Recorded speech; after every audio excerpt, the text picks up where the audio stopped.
If we want to do a very quick cold open, we've had some immediate responses to Ed's milk question from the listeners. Oh, that would be excellent. Please lead. Yes, I'd love to hear Lead them. the way. So, yeah, in the last episode, we spoke about a what is it? A moral dilemma? How would you describe it? I don't even know how I'd describe it. Thought experiment. That's nice. Yeah, I like that. About like that. if you were with someone and they were a perfect 10, but their one quirk is that when they go to the shops and they're buying milk, they first have a little sip of it before they buy it. And if they don't like what they taste, they put the milk back on the shelf. So we had a very long conversation about this. It was very funny. I was listening back to it today. And some listeners have replied and have let us know their thoughts about this. Yes. So first of all, we have Dragon of Time, long-time listener. They said, so in terms of the milk sipping, I'm sort of in the baguette mindset, which is a great sentence, in that as long as we buy the sipped milk, it's not a big deal. I would presumably have enough contact with their lips otherwise that them touching our milk is whatever. I do, in fact, often share drinking bottles with my wife. The whole issue comes when it affects people who did not consent, meaning that I would need to keep an extra secret milk for guests unless they could be trusted not to interfere with this one. Oh, that's such a good point. It is a good point. Thought of when you got the milk home and other people who, that's very wise. Oh, yeah. Very wise That point. does bring something else to it, actually. Yeah, it does. So that's a good one. Bjorn, not the unicorn from Peggle, a listener, a long-time listener. Oh, I'm so sorry. They said, I learned a lot about myself listening to this pod. Didn't expect to be curb stomped, but alas, it was well deserved, which I just think in terms of pod feedback is very funny.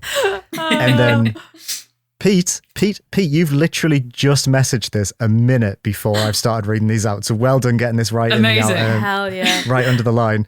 Pete said, the milk thing would usually be an absolute no-go, a red flag for a sociopath. Does a 10 mean there was no other flaw in their glorious personage then I could overlook? Yes, it does. So they would be flawless other than the milk thing. Mainly by never going to the shops with them. Supermarket shopping is never a lovely couple experience anyway, which I sort of do agree with, actually. I don't find supermarket shopping to be that exciting or good. So maybe not going to the shops with them is the easiest answer to this. Is just you never go to the shops together. And then you're turning a blind eye to their Did activities. Did any of us consider getting like shopping delivered? Did we even bring that up in the last episode as a possible workaround? Oh yeah. We didn't, but I think in the spirit of the thought experiment, your partner would make the delivery person stay there while they tried the milk and then try and send it back. Well, that would very quickly put an end to the behaviour, wouldn't it? When the delivery person just wasn't having any of it. I had a few thoughts after listening back to the intro. I think that partner would be banned from every major supermarket in the city where you live before you even meet them. Yeah, so that's true. if anything, you'd have to have the awkward conversation of, I can't go in this Sainsbury's. There's pictures of me behind the tills. Just like milk sipper and then their face on a poster. Milk sipper? Milk sipper, beware. Wanted for sipping milk. And the other thing I thought of as well is I actually think it speaks a lot about that person that they are so inconsiderate of other people's health and safety that they would do that without sort of the empathy. And I think actually it's that side of it, that broader idea of like they don't worry about other people and how they might feel about it. That would maybe put me off more than the milk thing itself. Yes, I think that does seem to be the deeper implication. But then according to the actual rules of the experiment, they are a 10 in every other category. That's the thing. They are perfect. So they are else. considerate and they are empathetic. Yeah. It's just the milk thing. It's just they've never Just maybe that. thought about it, which is why I maintain as well, you maybe just try and explain it to them. Yeah. Like they've just never thought it through. They're just like people who, Well- I don't know, like flush everything down the toilet and then you're like, that's not a bin. And they're like, oh shit, I forgot that. Yeah, or bringing like hot food on a megabus. It's like, how could you do this to the whole bus? Oh, yeah. Yes. Taking your socks off on a megabus. It's just a no-no. No, Yeah. that is worse. To be fair though, the food situation on megabus is like everyone knows. The foot one is like the surrounding area, and if you're next to them as well, that is so gross. Yeah. I don't know what's worse. Yeah. I don't know whether I'd rather sit next to someone with their shoes and socks off, or someone brought, regardless of where they sat on the megabus or National Express, sat down with like a full-on Mackie D's on the megabus. What's the worst hot food you could eat on a megabus? If you were like, I'm going to cause chaos today, what's the worst thing you could take on a megabus? Tuna melt. Something with fish. Yeah, right? So you something said with tuna. fish in is definitely it. Yeah. Did I tell you I once sat next to someone on a megabus, and he had a meal deal, and I was like, you know what, fine, whatever. He sat right next to me. Mm-hmm. He had a chicken sandwich, and that it stank of chicken, and I was just like, oh, this is great, hit that. He finished it, and I was like, oh, this is over now, thank God. He then proceeded to bring out chicken flavored crisps, and I was like, who the fuck do you think you are? Chicken sandwich? And then you went, that's not enough chicken. I'm gonna have chicken flavored crisps as well. That's psycho behavior. Right? I was so beside myself when I saw him do that. I was like, I must have misread. I have to have a second glance at the crisp packet because surely not. No, he did. And I was just like, who does that? I don't understand that mindset. That is upsetting. Like, I don't know. I feel like I have very strong opinions about pairing your sandwich with your crisps yes. such that it's complementary flavors. This was going to be my yes. Not the you same can't do flavor. double chicken. No. What was he drinking? Chicken stock? I don't understand. Man's don't hungry for the whole bird. I think I passed out at that point. Oh, he just gets a jug out like a full-on Pyrex jug. It's thick, gloopy chicken stock. Oh, no. He dips his sarnie into it. No. Oh, no. He opens the sandwich, he puts the crisps in the sandwich, and then he dips it in the chicken stock. I actually feel ill now. Vile. On a megabus. No. On a megabus is vile, but I would try that at home. I'm not above it. Deep fried. Yeah. Deep fried? No. We're doing throwbacks that no one else will know. There's so much lore now. There's so much like. Yeah. I am a bit worried about some of the stuff I've put in the intro, and I was like, is this a reference to a thing people will get?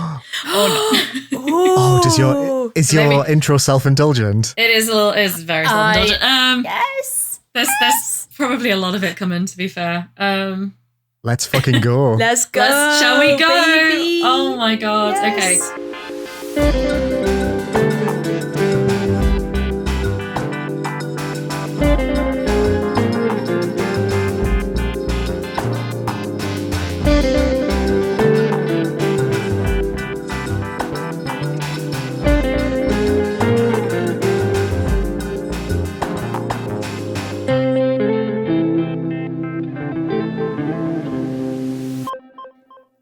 Welcome once again to the Indie Venture Podcast, the podcast where three friends get extremely hyper about indie games, and indeed video games in general, as long as they're kind of weird and kind of queer. Already made myself laugh. Great start, Rebecca. I'm joined as ever by Rachel Watts. Hello. And Liam Richardson. Hi. Kind of forgot to say my own name. I'm Rebecca Jones. Kind of mentioned it earlier. This has already gone off the rails. And while sadly this week we're back to recording remotely, it's still really weird energy. But we have been working on a project together for a while that now we finally get to talk about, which is really exciting, I think. So if you've been listening since the days of Redacted podcast, you might remember that last year all three of us were jurors at Indie Cup UK, the UK-based branch of a digital festival of indie game development that's pretty much always running somewhere in the world. This year we were very kindly invited back again for a slightly different role as jurors at Indie Cup Europe, which, as you might have guessed from the name, is open to games developed or part developed anywhere in Europe as opposed to in just one country. So we'll get into our reactions to this year's selection of games in just a little while, but first I found something literally as we were recording the last episode that I've been dying to torment you both with, I think is the vibe. Let's see how this goes. It's a classic Rebecca intro in that it became heavily research-based. Excellent. God damn. So if you listen to our last episode, and I really recommend it. It was such a fun one to do in person. It was very good. I think it might have been our best one. Yeah, it was really, really good fun. I would agree, yeah. You might have noticed that since we weren't all at our PCs, I was on my phone doing kind of research on the topics as they came up. I'm on my phone again, different reasons, not important. But this led me unexpectedly to a Wikipedia article called List of Video Games Considered the Best. Now, please, neither of you look at this just yet. Please don't open it on your screens just yet. I will not. What I want to do here is throw a few of the games on this list at you and just get your gut reaction to the inclusions or the exclusions that I found when I was reading through this article. Okay. So just a little bit of context for this, because I thought it was a weirdly like woolly article, even for Wikipedia, because they have rules around like notability. And I was like, how do you just have this concept? But so I read the page. I've read the page now in more detail. And it turns out that to be included on the list, a game needs to have appeared on at least 6 best games ever lists from 51 selected publications. I don't know why 51 makes a quorum. I don't know why it's 6 to denote notability. I don't have answers to these questions, but that's the rule that they've applied, I guess. Incidentally, also, I really thought that would mean that the three of us would be at least partially responsible for this list, because I know that we've all contributed to lists like these. But actually, nearly every place the three of us have ever worked didn't get included in this list of 51 video game publications. Like, of all of them, Edge magazine is the only one I found that any of the three of us have worked for at any point in our careers. It's very US based, which I think isn't helping. Right. Off to an incredible start. Obviously, like, it's sus, and clearly they're too scared of our excellent taste. So I mean, I don't know. It's my fault that Fortnite was in the top 50 of a certain two lists from a publication where we used to work. Why don't we? So basically, I've got what I'm going to try and rattle off quite quickly.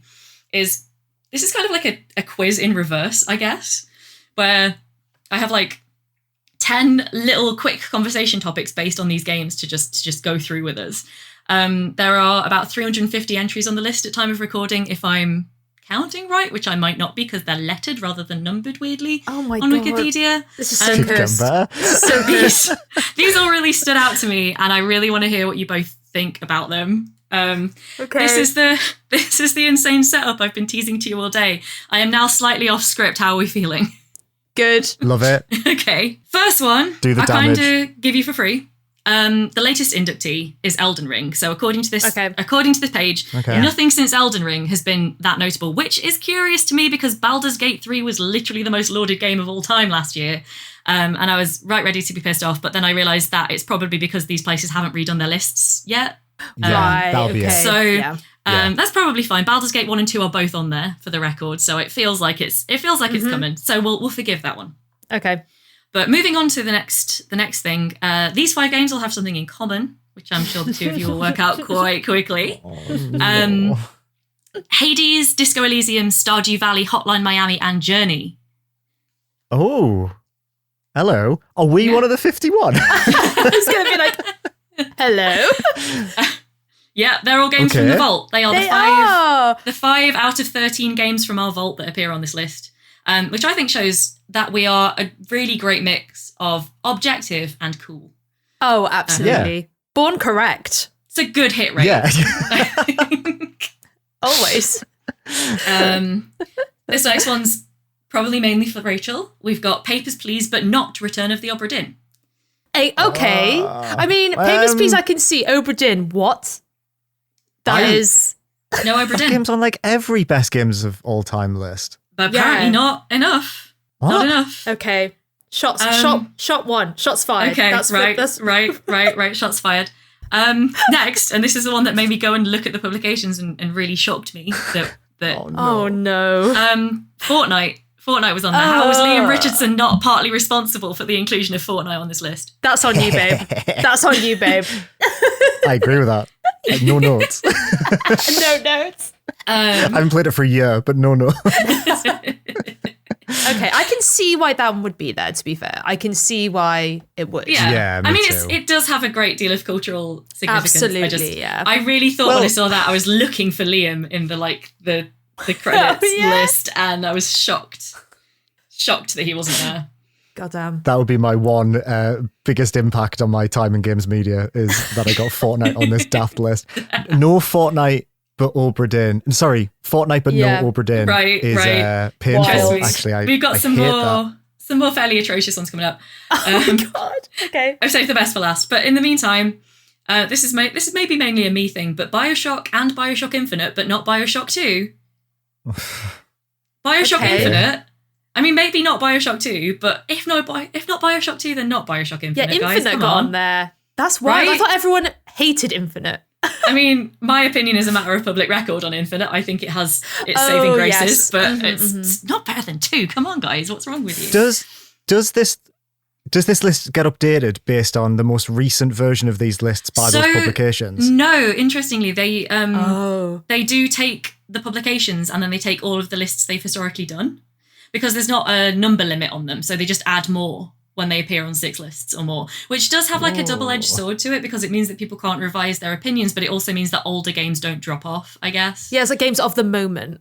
Yeah, exactly. Stay. Yeah. Exactly. Yeah, Bioshock Infinite, I can see that being very high on people's lists in 2013, 2014. But now it's crusty. I'd be surprised if... Yeah. Infinite, I'd be surprised if it turns up in any best games lists. It's just, it's a weird one to see on there, for sure. Okay, so now there's just a little round I wanted to do on favourite franchises. Okay. Because you're going to say Resident Evil, aren't you? And it's going to kill me. In a minute. Wait, First, you must wait your time. First, because I'm in charge, there is one Tomb Raider game on this list, if anyone wants to have a crack at what they think the one Tomb Raider game would be. Is it? Oh, one Tomb Raider. And it's historical as well. Yes. Is it like Tomb Raider Chronicles or Tomb Raider 2? It's Tomb Raider 1, the very first Tomb Raider, which I was surprised by. Okay. I was surprised by that. I would have thought that would have been superseded. Like, I don't know, this is like... I've never felt there was a strong favourite in the series, having been sort of in this franchise for a long time. But I always thought 2 and 3 were real standouts, and like, me too. It's just not so much surprising to me that the original's on there, but that none of the subsequent like 12 games or whatever they've been since made it onto the list. Wow. That's just a little oddity of my interest. So moving on, as you say, Resident Evil. 3 Resident Evil games are on there. Oh. So Go on, Liam. Go what on. do you thinking? Do you want me to guess which ones are on it? Well, 4. Yeah, 4's on there. 2. Mm-hmm. Oh, And Resident Evil Remake, the original game remake. Oh, so close. 1, 2, and 3, but all the originals. Oh, okay. Yeah, right. None of the remakes, or 7 or 8, which is a little weird to me, if you ask me. Oh, Will I Be Pleased? I'm not going to make this one a quiz because it's pretty straightforward, but just Phoenix Wright Ace Attorney is on there, which I was really surprised. Good. I think it might be the only visual novel on there, so it was just kind of gratifying to see that. Okay, that's good. At least there's one. List. Yeah, we did it. 1. Yes. Like, enough of us are weird about Ace Attorney that it made it onto Which this one? list. Which just game? the first one. Just the original. The first one, yeah. Just the original. Yeah, that tracks actually. Yeah. Then, just because, like, Liam, we've already had a chat about this, but it was one of those not recorded chats, so I just want to steer you towards an admission on mic. The Sims and The Sims 2, but not The Sims 3 or The Sims 4. Any right, look, any listen. Right, we Oh were shit! we were Activated. sat on a bench. Activated. We'd sat on a bench and we were having a quiet, lovely moment, On a and we're lovely looking out hill. over some rolling hills. Yeah, we were. We had a lovely chat with an old lady who'd walked by and was being very polite. Yes, she was And lovely. in that moment of weakness, when I was elated with the joy of spending time with my friends in the great outdoors, I may have said that in hindsight, Sims 2 is better than Sims 3. But okay, yeah, you've got me there. I won't deny it. I said it. I'll say it on recording. That's fine. No, I was just really interested, obviously, looking at what had come through, and I was like, actually, to me that seems fair, but I know that like Sims 3 is kind of the edge case one, right? That's where people are like, did it drop off there or did it drop off with 4? That's the division, yeah. And I would strongly argue for the first half of the franchise, but I know we have a little difference of opinion. Sorry, that was mean, but I had to do it. That was funny. It's fine. And the last one that really absolutely blew my mind was there are 2 of the signature like modern adventure games that I really love on this list. Of that sort of like, you know, the sort of like QTE and very like console oriented kind of development of the genre after it moved away from being like very PC oriented point and clicks. You know what I was talking about. One of them is Telltale's The Walking Dead Season 1, which I think is absolutely deserved. Correct, I love that game. I think, yeah. The other one is Heavy Rain. Oh, fuck.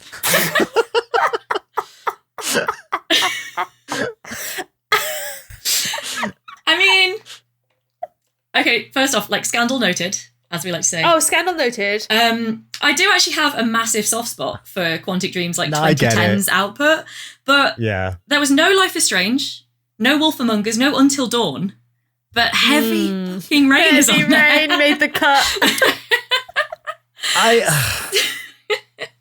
I mean, again, it's like the Bioshock Infinite thing. It was a big deal at the time. I can totally see why it's on. Completely. But like, I just rattled off 3 games that took the things that Heavy Rain did to move the genre forward and did them much, much better than Heavy Rain did. And like, I just was really like, really? Really? Heavy Rain? Really? List making is very interesting when you've been on the other side of the process. And Absolutely. you Oh, realise God. that the democratic way that we used to do it, where we used to work, does mean that you get heart picks really high up or even in these lists at all. And there was some picks that I chose for those lists that should never have been in there. Like someone should have said to me, this shouldn't be as high as it is. And it's very interesting when you see this like culmination. I just don't think the whole ethos behind that Wikipedia article is like almost wrong. I mean, like, the concept is Yeah. like entirely meaning. I'm not trying to like make fun of the people who made the lists or whatever, because as you say, we've been on the other side of that, and we know that it is just like, it is just people really voting with their heart, and that was always really fun to be a part of. But like trying to make a sort of like Wikipedia accredited notable list out of it is just so funny to me. That I kind of had to bring it up in this just to be like, it is a brilliant thing to bring up. It is funny. So funny. The other thing is, because I would love to go through, because I literally had to do this in like 10 minutes this morning to get the script together. At some point, because, you know, I love to be a stats nerd, I would love to go through and just pick out the indies that are on that list and like try and find a bit of like, Oh, yeah. you know, details we That'd can be tease good. out for maybe a more serious examination of it. But for now, I just really wanted to like rip the piss and just have fun with it. Yeah, I love it. I thought it was a fun little detour to take. So A what? very like- fun detail. Also, what outlets were? Can you just? Yeah, it's wild. It's a really weird selection. Like not to be like exclusionary about this, because that's really not my intention, but a lot of major gaming publications aren't included, but a lot of more generalist publications are, which is kind of like, Which That is a lot of interesting. these outlets have one person, maybe yeah, two exactly, in that exactly. team. One of them is a list by FHM published in 2010. I've just found an archive. I need to know what FHM What is said. that? FHM. FHM. It was like the Horny Lads mag from the 2000s. Oh god, I remember it. Why do I remember this? God Yeah. give me strength. I want to know what they thought the best Jesus, game they of all put time was. Heavy you know, Rain in actually, there. right, not to get They too put Heavy Rain. like downbeat about it, but when I did read the list and I read the publications, I was like, yeah, you can tell this is a straight guys list. I'm sorry, Yeah. but you Oh, can. absolutely. Even people who were working in media at the time, there's not going to be any women or queer people in there, is there? It's just- Right, I know, Well, I know. The first thing that comes up right next to this is a thing that says single girls for online dating that will help you find a girl who's spot on for you. And then another thing that says girlfriends, flirting, sex. So Wow. anyway, they Guys. thought best game of all time. Number 2, Call of Duty 4 Modern Warfare. Number 1, Ocarina of Time. So yeah. Oh, okay. The two genders. There you go.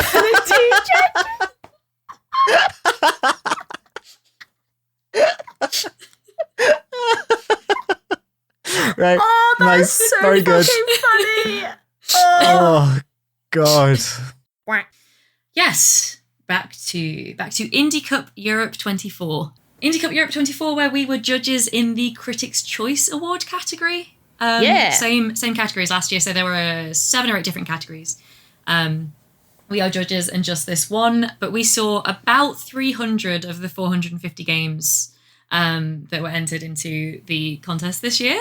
So we've seen a lot of games, you guys, and then it was narrowed down to, from that long list, narrowed down to a short list of 11, which we then played all 11, and then we all voted, and really happily, I think for us, it was a much wider spread of opinions, I think, between us than it was last year.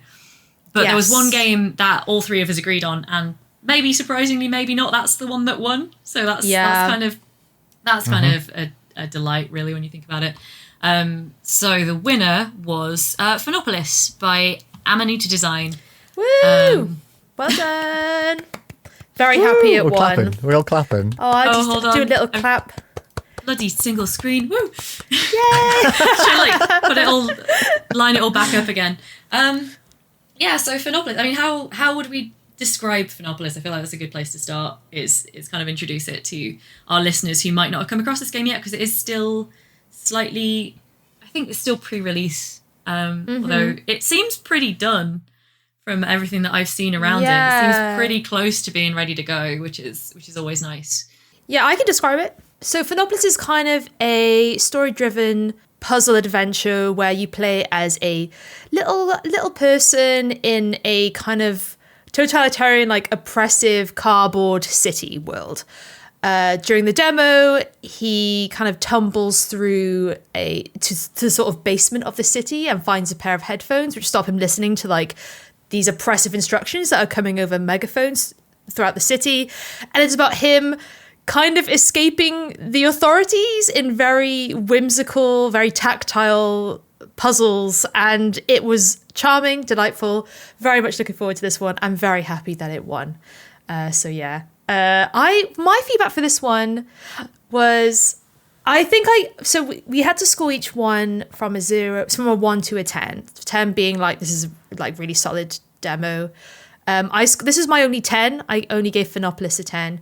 I just thought the puzzles were great. I had a little bit of feedback on one of the puzzles in particular, but to be honest, my feedback was all positive. I didn't really have any negative. And was the only game I didn't have any small little negative things to say. It was just such a good time. Yeah. Yeah, it was really delightful. It's got that very, I mean, it looks great, right? It's got a sort of Stunning. like, it's hand drawn, I guess, technically, but it's like a collage style. It's like if you imagine that all of the like little fabrics have been like ripped out of magazine pictures and like pasted on. That's sort of like the visual of it is very, very handcrafted.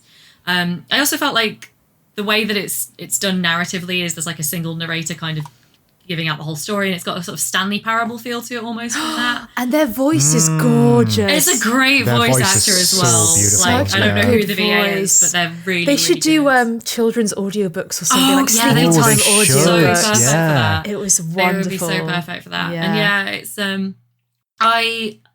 I've never given a 10 in Indie Cup because I am like they give them value judgment scores, right? And they say 10 is perfect, and my whole thing is always like there's no such thing as an objectively perfect game. If I give out a 10, I've always said that's like fine. That is when I put all my toys away and go and live in the woods with no internet connection, because like games are done and I'm happy with it once I find the perfect 10 game. But yeah, this was a solid 9 for me. It's like the only like little criticisms I had were like partly me not realizing quite how far you could push the tactility, and so that's like a little thing. Also, I did run into some minor performance issues with the demo, which is my main thing. Was like I did have a couple of points where I had to like drop out and restart a scene just because of performance. But like if that's the level you're getting down to find anything to like feed back, like absolutely, and I wasn't sure how I was going to feel about this one, because often like very tactile puzzle games, I don't always click with them. Like I remember Paper Trail from last year, which is a brilliant game, but I just could not get along with it. And it was a similar sort of like,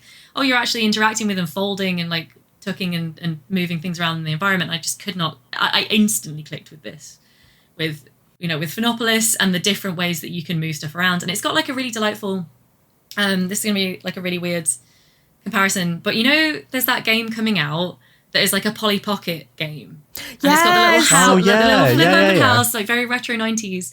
It's got that feel to it. Like when there's the apartment building in the demo. I don't know if you guys saw that, where you pull the floors apart, and the way people on each floor of the apartment building are behaving changes based on where you've pulled the floor to, and what that means, the environment around them.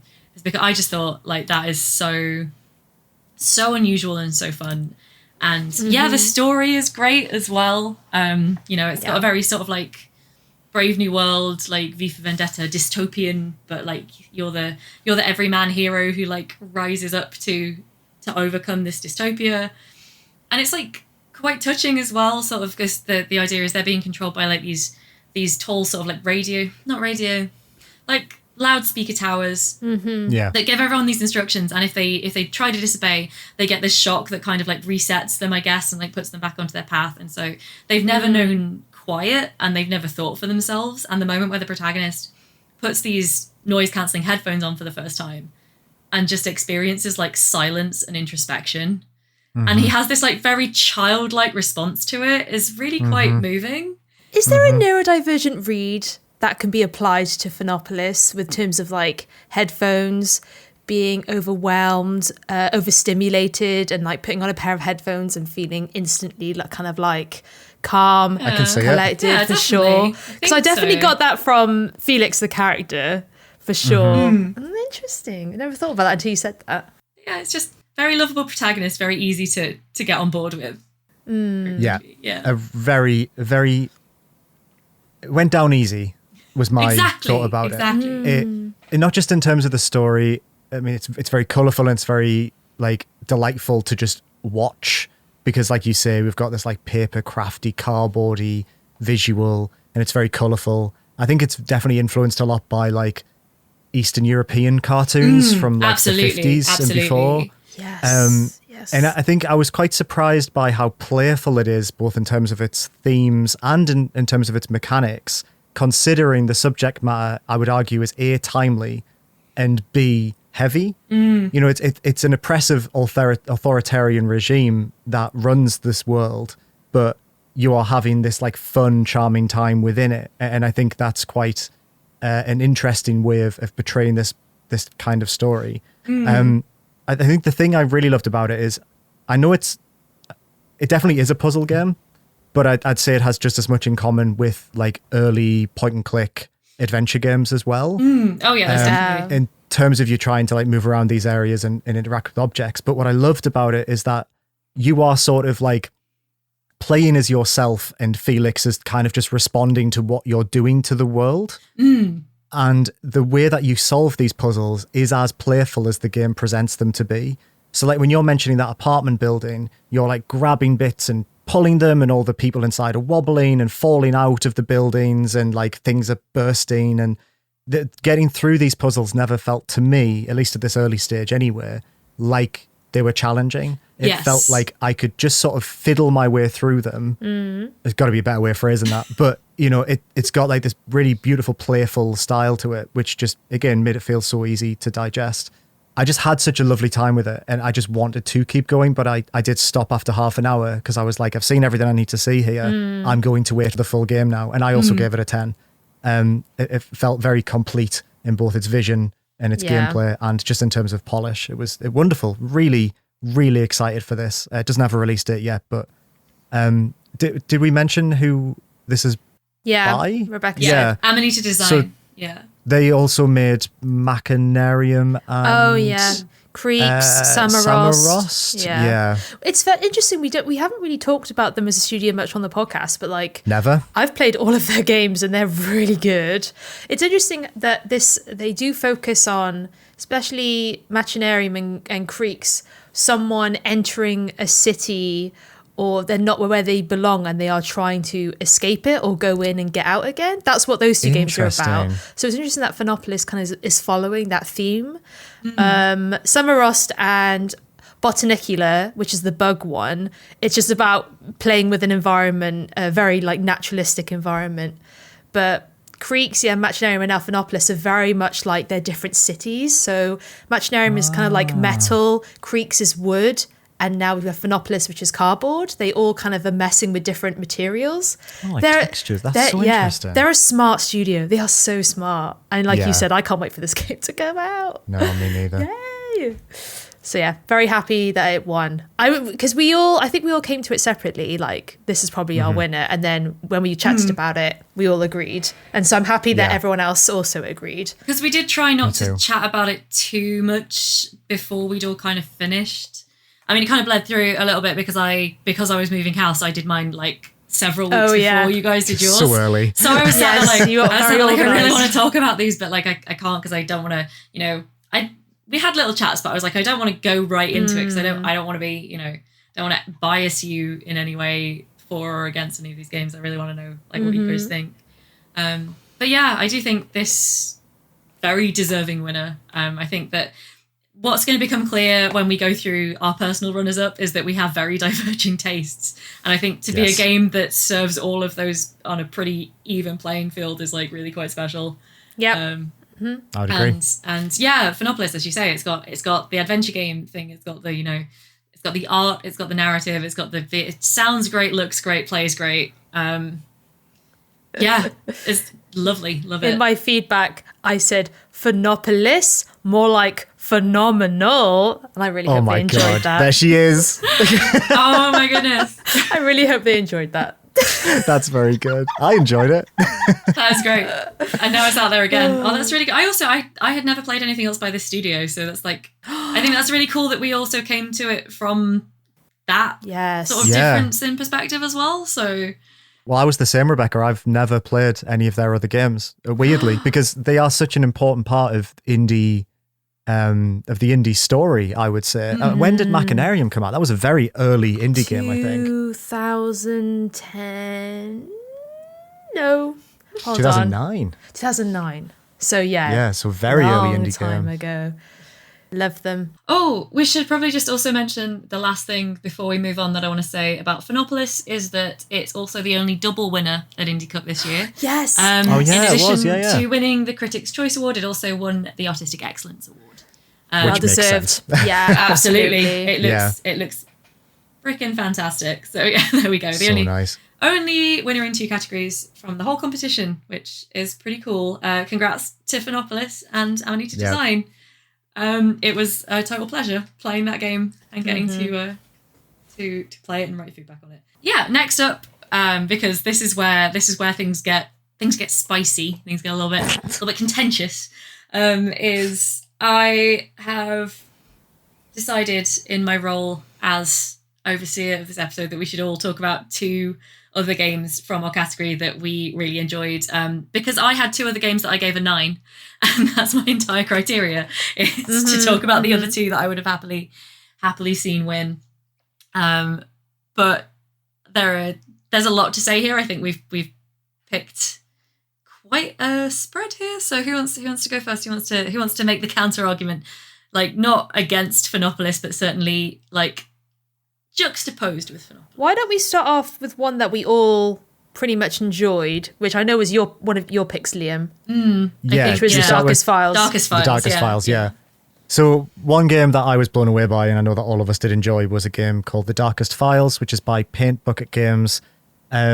Immediately, I was excited to play this because it billed itself as a detective game, which, as everyone who has listened to this podcast will know, all 3 of us are sickos for those kind of games. Oh yeah. Yeah. What was really interesting about Darkest Files is that it is set it has a real world setting and story in that you play a prosecutor working for a prosecution firm in post-war Germany, just after the fall of the Nazi regime. And you play as a young prosecutor whose job is to basically find Nazis who are still living in Germany, in Berlin, and hold them accountable for the crimes that they did during the course of World War II. From a historical perspective, I learned a lot purely from like the first 5 minutes. I didn't know that this was something that happened. I didn't know that there was this one prosecutor who purposefully hired very young prosecutors because they were too young to have been, like, I guess, influenced by the Nazi regime, so that they could actually prosecute people not based on biases because they weren't really there, or like, you know, they weren't adults during the regime. And that's a real thing that happened. And your boss in this game is the real person. He's as a real well, man. who- Like everyone else is a sort of fictionalized version of the kind of people who worked for him. But yeah, the main boss guy was a real man, which was a super interesting. Still not that many Super cool. video games with real people characters who aren't the kind of obvious, like, big core historical figures, right? You don't get a lot of like Da Vinci in Assassin's Creed, you mean? Yeah, Like, I was thinking like Assassin's Creed and Yes. the many war games where you just like shoot at Hitler and, you know, that sort of thing. But like this is Yeah. a very niche, like, actual historical person. And obviously, like, the thing that I think we all had to do as Ace Attorney fans was like kind of get over the fact that it plays a lot like Ace Attorney. It's got that whole thing going. It is deadpan as fuck for very good reasons. You have to like not want to giggle. You will not want to giggle because it's really serious. And in fact, it's heavy. I didn't end up voting for this one in the initial round, even though it did look really, really good, just because I was like, that is so heavy that I'm not sure how well it's going to land in the execution. But I'm really glad it got through. I'm glad I got to play it. I really did enjoy it, and I will be checking out the full game when it comes out. It's just maybe one to play in quite short. I think so. Like, play one case and then give yourself like a nice long break and play something more cheerful, because it is very hardcore. And like, although I think the cases aren't real, but they are based on real cases, as I recall, like real things that did happen. I think so. Yeah, I think they're like the broad strokes are things that Exactly, actually like happened, but the obviously the sort of names thing. of the people Yeah. and the people, the victims especially, Yeah. have been changed.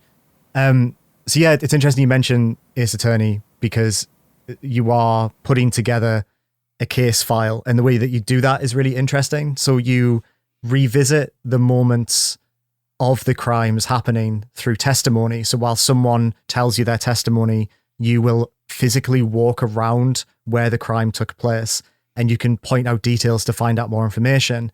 And then you've got to reference documents. So there might be like a criminal report or a police report that was written at the time of the crime, and then a bunch of testimony from then and now. And you are piecing together all of these things. And then you also have to get like blueprints of that crime scene you walked around, and you have to like point out, well, that person was here and then they went here and then this happened based on this testimony.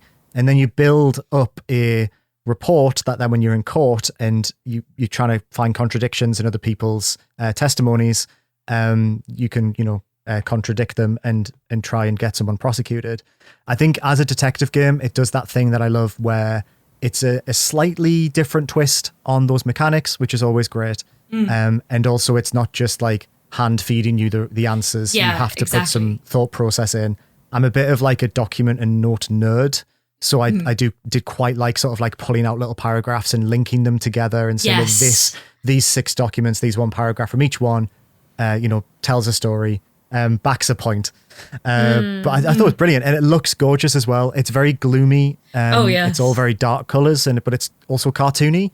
And I just thought this was really, really incredible and really exciting as a game as well, to have weaved in a real historical event Yes. in a way that is respectful but also engaging. I think is difficult. But I think 100%, yeah. Paintbook games have nailed it, and I can't wait to play that. Indeed. Apologies for not having faith in you initially, because it was a very good experience. Well, there was also practice. 100 games for us to shortlist, so I think there was a lot. Yeah, Yeah. this was definitely 300. one that I wanted to put through as well, just because. Like you said, Liam, I really like detective games that are a bit more hands off. This also has 2 settings. You can play it in story mode or investigator mode. Investigator mode just absolutely leaves you to it, which I tried, failed, went into story mode instead. But yeah, everything you said. Great subject matter, looks amazing. Very interesting twists on the detective genre that I had not seen before. Yeah, I think I gave this one a 9. I can't remember why I didn't give it a 10. There was a reason. It can be quite... There is like a tutorial and you have like little goals. It can be quite overwhelming. And I think Yes, the way definitely. that you look at the documents, and you can also, like put little stickers next to them, put notes next to certain parts. And it is a lot for at once. And I think the case we had in the build we played was quite heavy, and it was a lot. So I think maybe I was a bit overwhelmed with that. But I don't think that's the first one you play maybe in the game. Maybe they have like a tutorial one, which might be a bit more better at onboarding. But yeah, this is a really great surprise. Like, very happy. This one, I also would have been happy if this one had won. Like, Me too, But yeah. I think, Phenopolis was obviously just a good winner, but this one would have been good as well.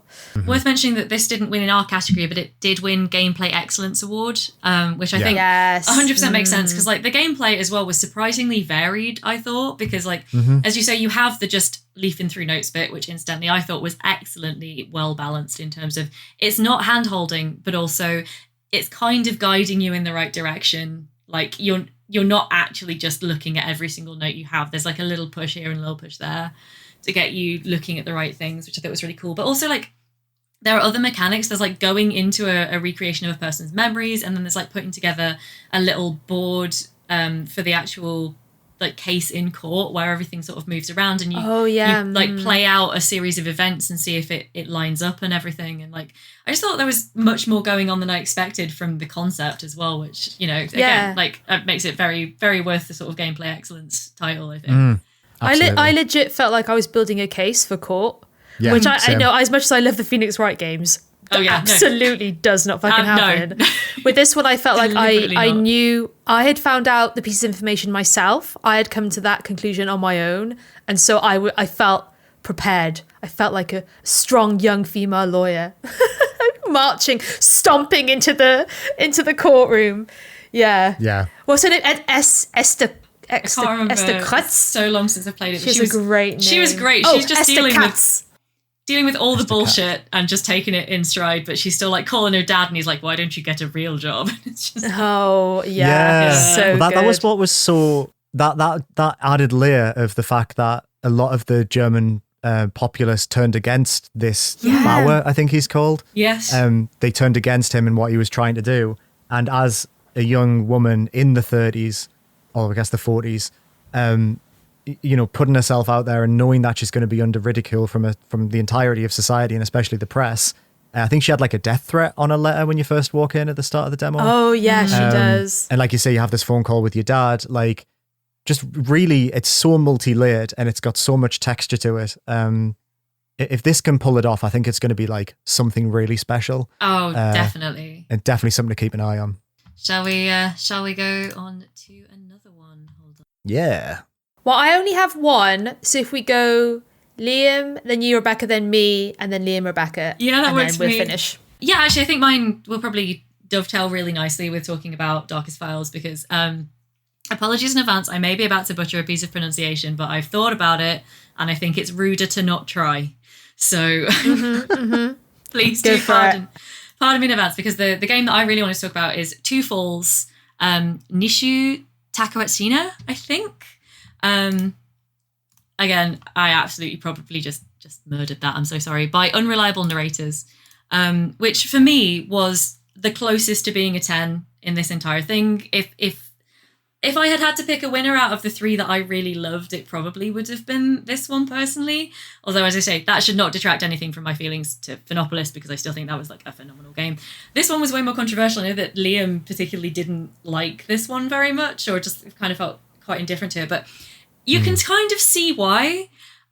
Because you get into it, and this is a full-on Rebecca game in many ways. It's a very Yeah. it is like that modern adventure game style where it's a lot about dialogue choice and about exploring an environment and then making a few very like targeted interactive decisions within that environment and moving through scenes. And like that's very much, we all know that I love Life is Strange and the Telltale games and all of that. I mean, we literally talked about it at the top of this episode. It's no secret that is very much what I'm into. And so I clicked with it for that reason, but also I did really enjoy, this is another one that's very heavily based on real historical events, although the characters are fictional. And I'm looking at the page because I really don't want to mess this up by getting some of the details wrong. It's about the 17th century kind of colonization of Canada by France, basically, is the top level kind of idea that it works from. And you play as two characters. You play as a young French woman who has gone to Canada because she's an orphan. She's kind of like got no prospects because she's a woman alone in the city in France. But there is this program which you do get often when there's like settlement going on where they're like, there are so many men who've settled this place now, they need wives. So we want to bring women over. We're going to make it a financial incentive to bring women over to marry these men and like start a colony, with another generation. And so she's kind of come over to Canada as part of this program, but her ship is wrecked off the coast, and obviously she doesn't even know the continent she's on, and she's the sole survivor. So the build of the game that we play kind of begins with her in that setup, and then it switches between her perspective and that of a young man, a young Innu man, I believe that is the correct phrase, who is obviously a native of the area. His life and experience of this part of the world goes back generations and generations, with a culture and traditions and things that you probably shouldn't just come over from Europe and like stomp all over and pretend isn't there. And he's kind of experiencing. He's aware of the fact that these colonizers are coming in and that it's impacting like the way of life of his people. But this is kind of where it also gets even more Rebecca Beatty in that there is like this aspect of these very weird deaths happening to animals and to certain people who are on the outs of this society, whether it's people who've been kind of exiled or people who are from those colonizer groups who are dying in this weird way. They're basically like getting frozen in summer. And they're like, just some kind of really weird stuff's happening to their bodies. And they're like, leader of his tribe is like, well, this is what happens when you mess with the order, basically. And so he's there kind of investigating that. But on the other side, you've got Jeanne, the French woman, who is experiencing all these same things, but from a very like European Christian perspective. And that was one of the things that I found so interesting, was that for both of them, their like religious and cultural beliefs are very core to the way that they process what they come across throughout the story. So yeah, I played, I think, the first 2 chapters because that took us to about a decent demo length, but I was fully hooked. I'm really glad to see that this is coming to consoles as well, because I think it's going to play really nicely on console, because it's of, as I say, that kind of new tradition in adventure games, which is more console oriented than PC oriented. It's just a really fascinating setup. There's lots of the codex that you get for the character's information. There's 2 halves to it. There's the story and then there's the actual historical information that went into informing it. So you can engage with both of those and have a very clear sense of what is real and what's invented for the story. It's very informative in that sense. I just thought it was really delightful. If there's one criticism that you could level at it, it's not a problem for me, but it's not like the most hugely interactive within the game itself. The environments are really beautiful. The character designs are really fun, but it's obviously limited by its development in that you can't kind of prod and poke at every single thing in the environment. But I'm just really, really intrigued by it. Can't wait to play more. Also worth mentioning is that this, again, did not win in our category, but did win the Wings Award, which is the award supporting gender diverse teams. Yeah, happy to see it win that one. Yeah, me for too. sure. I don't disagree with anything you've said there. I don't. And like Darkest Files, this is a period of history and indeed an indigenous culture that I have had no experience with whatsoever, no knowledge of. So from that perspective, I thought this was a fascinating glimpse into that world and time period. And actually, I did like the dialogue system that pushes you into certain sort of like mindsets. I'd say like traits was how I kind of processed it, as like it's building up different personality traits going forward based on how you make decisions. But what was nice is that those personality traits then will almost like auto select outcomes further down the line. So even in like the hour I played of this, I think I'd done like a couple of more like Christian or like God-fearing answers. And then she did say a response and it indicated to me that was because of some answers I've made earlier in the game. My only issue with this, honestly, it's not even like, it's going to make me sound like such a baby child. I think it has such a slow start. I think it's a very slow burn of a game. I think if I was playing the whole thing, I think if I was committing myself to however long this is, maybe I would be more invested. Yeah. But as a demo in this process, I found it quite hard to sort of understand the shape of it and to really get into it within that limited time. Which is just almost like not a flaw, but it's just part of when we do these particular events. As a juror, sometimes it's just quite hard to fully grasp something and rate it based on such a small section, especially when it's the start as well. Yes. I just find that really interesting because like my experience was actually, I thought it was moving at quite a pace. And one of the things I put in my feedback was like, you could actually slow this down a bit. Did you? But I wonder if it's because, as I say, I'm so in this genre. I picked it up and immediately had every like bit of how to interact with this game and how to move through it. Like, because I've played so many Supermassive games, so many Don't Nod games, so many Telltale games, I was just like, I instinctively know.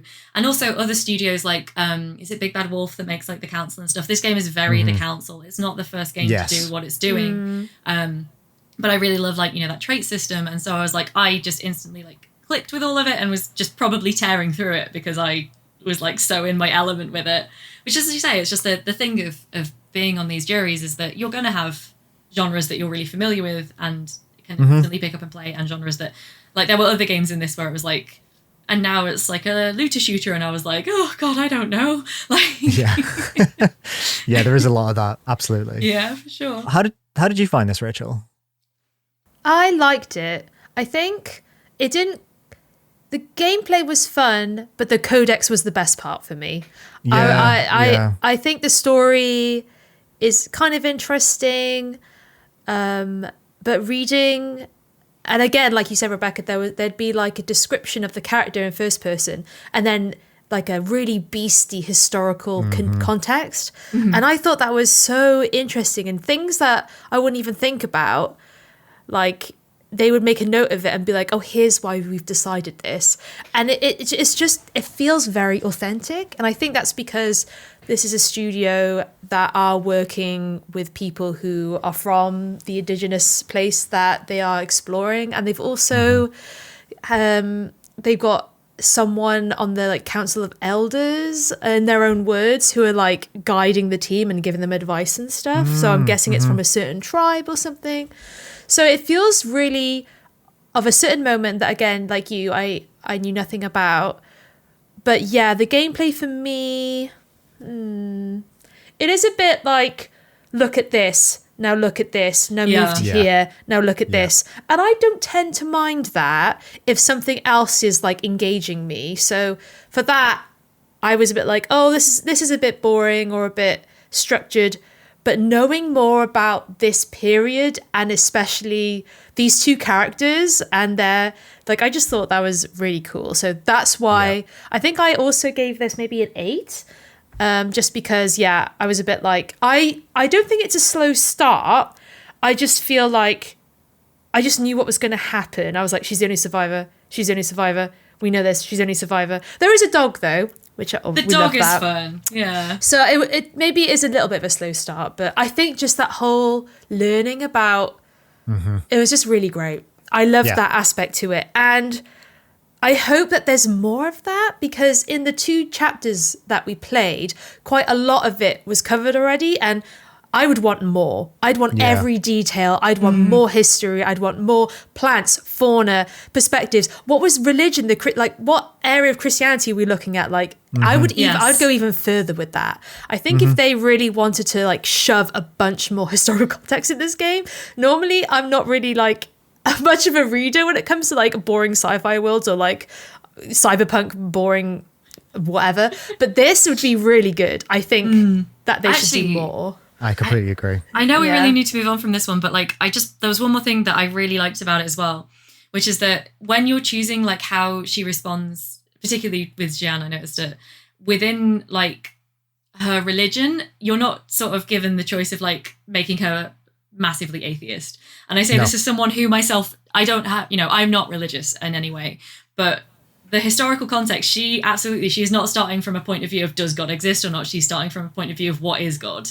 What is the God who, for me, is definitely there and definitely exists within a Christian context. That's a really good point. But there's still like interpretations of how she feels she should behave based on her very strong religious beliefs. And I just thought that was like a really interesting and like very authentic and well thought out way of doing it. Because the lazy choice would be to just be able to turn Jeanne away from her religious beliefs towards like a more atheistic worldview, which probably wouldn't be the case for a French woman from the 17th century who'd been like raised in a church orphanage, essentially. So, I really like that about it as well. But yeah, very happy for them. I probably will play this when it comes out. It got my attention enough. Yeah. But we should move on. Sorry, I let us chat about that so long. So excited. That's all right. I think mine would be quite quick. Yeah, go for yours. So one of my favourite ones was Grun, which is by Tom from the Sock Pop Collective. Grun is, I think we definitely have talked about it on the podcast before, but it is a gardening game with a twist. You play as a gardener who has been invited to kind of this small Dutch village by a mysterious person, and they've basically hired you to tend to their garden. And so your first day is you cross a very ominous, you get off a weird bus with a weird driver who you don't quite understand. They're speaking in gobbledygook. You cross a very ominous bridge. You come to the garden. There's like fog everywhere. It's all a bit weird. And each day you have to cut the grass, trim the hedges, like sort out like plots of dirt. And as you begin to explore the garden, you'll notice like there are some weird Polaroids around. like you pick up your shears at the beginning and you find other tools, but you also find other things. There's a weird gnome. That fucking gnome. I hate that gnome. That little shit. Who's like looking at you weird. You're like, were you there? Are you in the same place you were yesterday? So this little things start happening, and then it gets proper weird with a little cheeky jump scare in the build that we played, which was very good. And the idea of the game is you expand from this garden into other areas of the village to tend to their gardens with more tools, but you're also kind of uncovering the mystery of this very strange small village. And it's great. Loved it. The build that we played, I don't know if you guys knew, this has like 8 or 9 different secret endings that you could like get. Yes. I only got 2 of them. I didn't even know there were like that many more. I was like, I don't think I found half of I did not find even half of them. Yes. So yeah, it looks great. I love Sock Pop. Sock Pop make kind of like, they used to do 2 games a month. I'm not sure. Maybe it's gone down to 1. Smaller games on their Patreon to fund their bigger projects. Mm-hmm. This is one of the creators' bigger projects. So it's great. It looks awesome. Very happy. And I really want to play this game. And the gardening is good. The gardening is great. Because the gardening is very satisfying. It is. Yes. It's and also that's important. Such a horror game. It is such a horror game. I'm surprised it's not me talking about this one. But yeah, it is great. And also, I will say with the multiple endings, I only got 2 as well, I think. Yeah. And I didn't break my rule and play it for much longer than I usually give to try and make it sort of like an even distribution. But I did go and watch on YouTube all of the other endings because I was really curious. That's what I did. Yes. Yeah, I mean, it's got a great, like, it's got that very in vogue, like, kind of retro horror vibe to it, but in a way that's like retro for a kind of a time in games that didn't really exist. It's because it'll become its own genre now. That is a throwback to a slightly like different timelines retro horror gaming experience, I feel. But yes. I also really appreciate about this one. As the thing I really liked was that it has that very film grainy distortion going it's very on. lo-fi. You can turn that right off if you need to. Oh, can you? Which I did. Because nice. Unfortunately, throughout the time I was trying to do a lot of these demos, I was getting like migraines on and off. And so a lot of my feedback to all of them is how well they were accessible to someone currently trying to work through a migraine. And this one, that's like, great. Very good stuff. Very good stuff. Thanks for the accessibility, guys. Grun. I didn't like this because it scared the shit out of me. But I really liked the gardening. So it's bad vibes. It's just bad vibes. It's bad vibes. I thought it was only going to be bad vibes, but there are some jump scares in it, and they, like, I did not expect it would be that horrible. Yeah. Oh, it's the creeping Really dread that got me. Like, the jump scares was like, look, but the bit where you go into the church. Oh. I missed the point of the church because I was like, I gotta get out of here. This is not a good place to be. And I missed like the main I also thing missed the there. point of the church. I only found and out. This is me. I love horror, but yeah. It's scarier than you think it's going to be. I think in my feedback to this, I said, look, you're onto something really exciting here. I think I gave them a very high score. I think it was like an 8. And I said, I'm never playing this, but I will happily watch it on YouTube or listen to one of you two talk about it.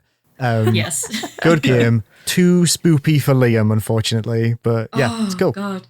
And we just as well the fact that when you get to the end of the demo, and I don't know if this is going to be in the full game, but the fog descends and you have to escape in time to the bus to get out of the town, or you just are lost in the fog. That's so scary. Even Horrible. I was like, that's really unpleasant. Yeah. I was like, I want to find out what happens. And then I was like, why did I do this? That was literally my thought process too, which says a lot about what we do in a disaster situation. Oh my God. Instant regret. There's just so many things. Like, as well, speaking of instant regret, the bit where you go into your little hut and it's a completely different room to what it was before. Your character does not react, and there's a door with a glow coming under it. Why did I immediately open the door and run down that corridor? Like, what good was going to happen?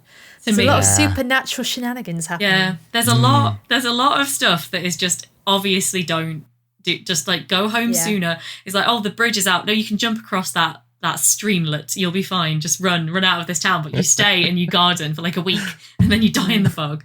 It's so My good. hope with this game is more gardening, because I really do like the gardening. It's good. like the It's so gardening. satisfying. And Finding the last little bits to snip. Yes. Yes, and more spooky poopy oopies, and more bad vibes for sure. More bad vibes. More bad vibes.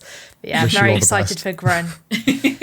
Should we go around to the top then? Yeah. Me. You. So I'm going to talk a little bit about a game that won the Creators' Choice Award that I also really enjoyed, which was Odada. This is by Sven and Mathilde. This is a music creation tool as much as it is a game. But what I will say is that it's hard to use this term when you talk about games because I think some people might take it as derogatory or dismissive. I think it's a toy. But what I mean when I say it's a toy is I think it invokes a sense of childlike play that is quite rare to find in most video games. So in this game, you are presented with a little interactable object and a little train that pulls in front, and you can grab some objects and place them on this little diorama or whatever it is. It might be like a little palace and you're placing little turrets on top of it, or it might be a series of cubes that you can poke and pull out, and it some kind of rhythm bar will move across it, and when that bar hits the objects you place down, it will play a little piece of a little note, and that will change based on the objects you've placed on it. And when you're done with that, you click the button on the train and the train moves on to the next bit, and at the end it plays back this little tune that you've created. It's very similar to something like Electroplankton on the Nintendo DS, which I quite liked at the time, and also billions of Flash games that existed circa 2007 that let you do something very similar. What this game lacks in quote-unquote depth, it makes up for in just being a very gentle and engaging music tool that I think would be really good for kids. I think one of my biggest takeaway from this is that this is the kind of thing I would have absolutely adored if my dad had brought it home on a CD-ROM from a computer fair in 1999. Oh my God, so true. It has the feel of that, like, came pre-installed on your Windows 97 computer, but like taken to the 2020s, like, yes, good-looking extreme. It's beautiful. Yes. I mean, it looks like it's very colourful and very vibrant, but it looks almost photorealistic in some of its texture work around like wooden blocks. Oh And yeah, they look like things. real toys, don't they? Yeah, they do. Yeah, Kind of a hard thing to nail, but I think that it does nail it. very. We had a conversation. It might have been on this podcast or the old one, but we had a conversation about like interactive, like I don't know, like interactive projects that you could get on PC back in the 90s and 2000s, like. Just activity centers is probably the better way of saying it. God, yeah. 3D Movie Maker was my obsession. Yes, I remember you saying that before. Yes. And this has a very similar vibe. So it's not going to be for everyone. And the description that I've just given might put a lot of people off. But I do think that for like a certain generation, this will evoke nostalgia. And I do also think if you have kids or younger people in your life, this might be like a really nice thing just to sit them down and let them play around with, because it's very easy to click around. There's not a huge amount of interactivity or difficult interactivity. But I was glad to see this pick up a gong of some description with a Creators' Choice Award. I thought it was just a very sweet and nice thing. Yeah, I think that's a perfect way to describe it, really. It's like it's an interesting one for me because I am extremely unmusical.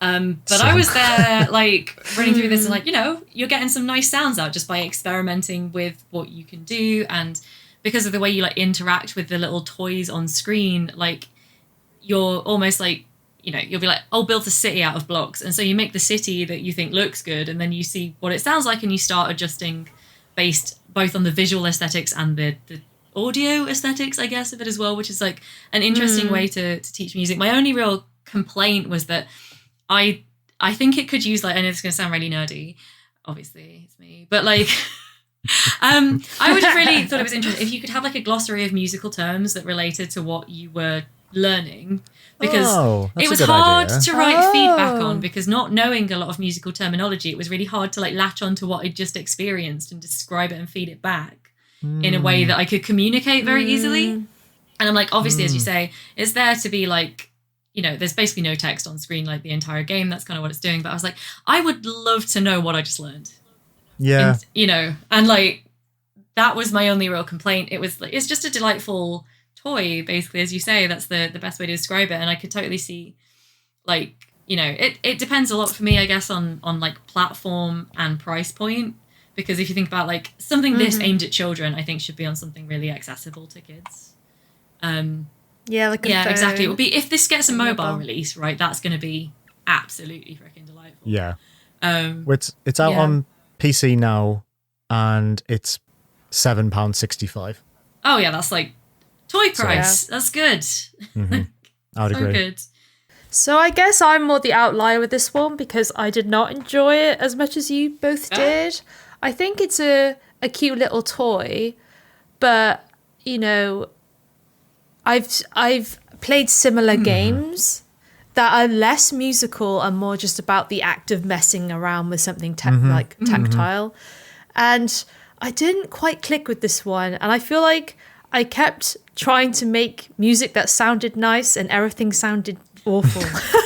Yeah. I mean, and I was like, why does it not sound good? It's not me. I've done loads of different things. So I think I gave this one a 7 because it really is very well made. It absolutely does exactly what it says on the box. It's just wasn't quite for me. And that's okay. I mean, and so, yes, if that sounds like your shit, I've been furiously Googling this other game that does something similar. You're messing with like, they almost look like cassette tapes. They're like boxes of like pulleys and buttons. I think it was on PlayStation as well. I couldn't find it. It does the same thing, but it's less musical and more just like the fun act of you pull a lever and something pops open and like a bird like comes out. And there's been a couple of games like that, and I've always really enjoyed them, but it's weird that this one introduces quite a charming musical feature, and it just totally and utterly put me off. I was like... I do think, differences in opinion are valid, but I do think our listeners should also be aware that Rachel is the only one of us who can play a musical instrument, so that's... Yep, I was just about to say that. And I think that might actually be a big part of this, because I am so inept at creating any kind of music that being able to do it in a very simple way is very satisfying for me, because it's an act of creation I have no skill in, whereas you are an actual musician. So yeah, maybe you're like, I know how to do this normally. Yeah, it was. I wish there was, like what Rebecca was saying, actually, that was interesting. I wish there was. But the thing is, okay, there's like two wolves inside me now. There's like, when you introduce certain structures and musical terms, it can become less playful, because when things are left a bit, like with babies, you don't understand what am I trying to say? You don't understand what works and why. Oh, these two notes because they're an octave apart. Oh, this works because of that. Like, none of that matters. With music, it's interesting is like what sounds good to you as an individual. And I think this game really does capture that. So for me, there's that. But then also I was like, well, I would like it to be a bit more musical in terms of like, I'd like to mess with it a bit more. But I think I should probably just get GarageBand or something and just do it there instead. It's a good tip. But I couldn't give this anything lower than a 7. It's a very well made game. Just wasn't. I put that in my feedback. I was like, it just wasn't for me. Yeah. But you know what? It's very fair. game. Extremely fair. Oh dear. There's some sort of joke in there about how this is a game for musical babies. Which is definitely me and me. Yeah, I was like, maybe I'm more of like a musical like primary school kid, because I'm like, I want to learn about it now, but I don't have any experience or knowledge. Complete blank slate, but curious. Yeah. So I've ruined it for myself. I honestly, that was a very valid take. A very interesting and insightful. Like, you started talking about octaves, I was like, oh my god, she's a wizard. Like, what is this? Yeah. Octave. She knows the sacred texts. I got so excited. And it's ruined me. You know what was nice about that one? It was so different than the others, and I really appreciated that. I really liked that. Yeah, so, and actually, all of them were pretty diverse. None of Yes. them really, and that I liked that as well. All the entries was so different from each other. I think there was much more diversity in genre than we had last year, and I think that's probably Yes. because Agree. there was a much larger, pool to select from, which is great. I also just wanted to say, because I worried that I stepped over it a bit earlier, that game is out now. That game has come out between the voting and Yes, it has, yeah. this episode, so you can play that right now if you're like me and Liam and are just entertained by toy blocks made for babies. Pick up an actual instrument if you're like Rachel. Right. Imagine if everyone comes out being like, this is the best musical game for music people too, and it's just me. It's just I couldn't get along with it. Well, your opinion is still valid if that happens. That's the great thing. You both playing on like those kiddie triangle, Oh, and then me just Like it's smashing it and being like, no. It honestly does have Learn the a real energy. instrument. It has the energy of like the xylophone with the 6 little. Yes, I love just the like, multicolored ding, ding, ones. ding, Yeah, ding, ding. Just what I was thinking of as well, yeah. Oh, and just so Smash smashing it with away a at it saxophone. with the little. Yeah. Oh my god. yes, Yeah. very enjoyable though. What's the What's next your- one? Final game, yeah. Oh, for me, the last one for me was Henry Halfhead by Yes. Lululu Entertainment. And this is actually a really interesting one to me because I very much did not want to play this. I didn't vote for it in the first round. I wasn't looking forward Did to it you when it came not? up in the shortlist. Interesting. Because Henry Halfhead gives me the fear. And I was just like, no. Because literally, right, What a sentence. people who've not seen this, Henry Halfhead is what he sounds like. He is a human boy, I think, but he is only the top half of a human head. And that Question is, mark? honestly, it's like the look of this game is like just when you first glance over it, and because we had 300 odd games to look at. It was very much a case of watching like a minute of a trailer and like just trying to get the feel of the look. Yes. And I was like, that's horrifying. That's really horrifying. I just don't vibe with it. But actually, obviously, because we're talking about it now, when I actually played it in the voting round, it was one of my favorites. And there are a couple of reasons behind that. One of them is to go back to the Phonopolis discussion. There is a lovely, calm narrator man who is narrating the whole there story, is, yeah. and he sounds like he's like reading to children on a kids' TV show, and it's very, very Stanley Parable-esque in the sort of humor again, but a bit less like bitey, but still quite funny.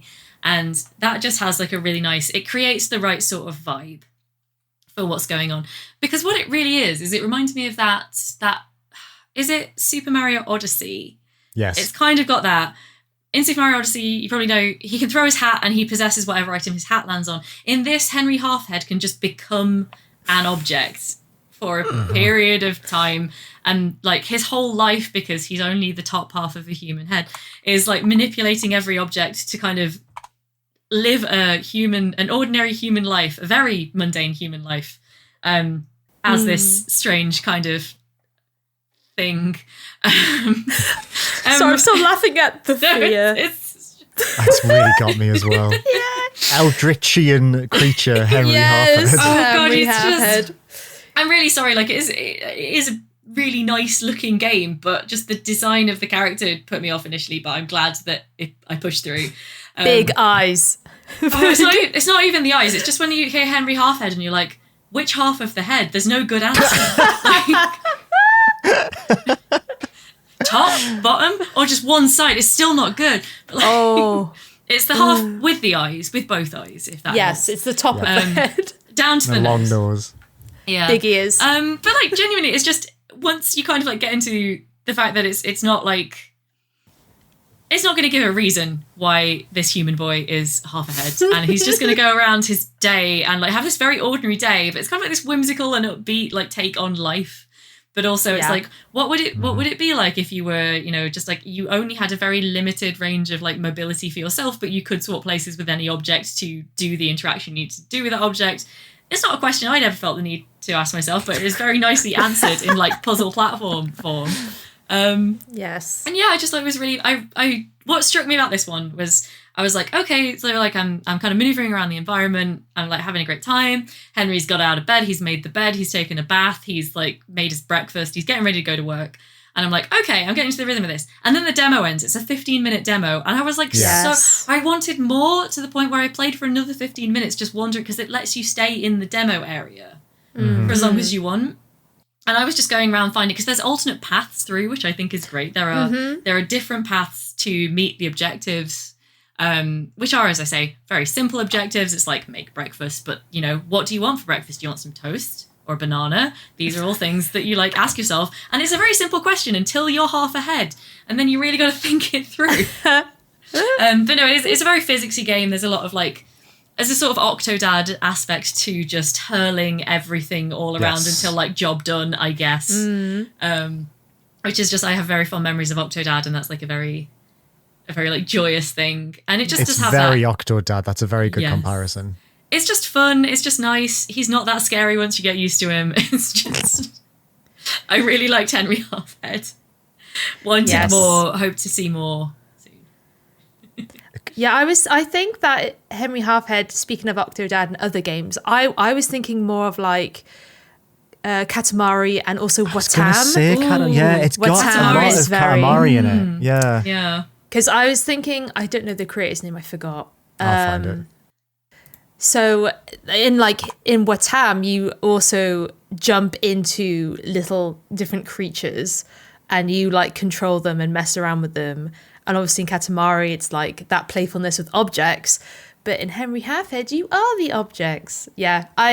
Unfortunately, I didn't give really I think I gave it an 8 because I was like, it's so short. This demo is so short. But I had such a good time. My favorite object was the bubble. I was always in the bubble constantly. I think if you turned the tap on and then bubble would come up and then you could go into the bubble and float up to something. I didn't see that. I didn't find that. But I did drink the entire bath because I worked out you could do that, and I just thought it was so funny. I didn't know you could I did that as well, yeah. Oh my God. So there's just all these such cute, fun moments, and I want more. I want more objects. Yes. I want more situations. I want more shenanigans. I also do think, though, that, like, as I say, I finished it wanting more. This was easily the shortest demo that we were given. Yeah. But I kind of I respect something that goes for 15 minutes and leaves me really keen to play the full game. Yes. I feel like we have talked before on this podcast about how demos are like so like wonderfully elaborate now, and they can be like, endless looping demos or like just really long chunks of the game. And sometimes it does leave you with this kind of like, what you've done is essentially played like a fifth of the game.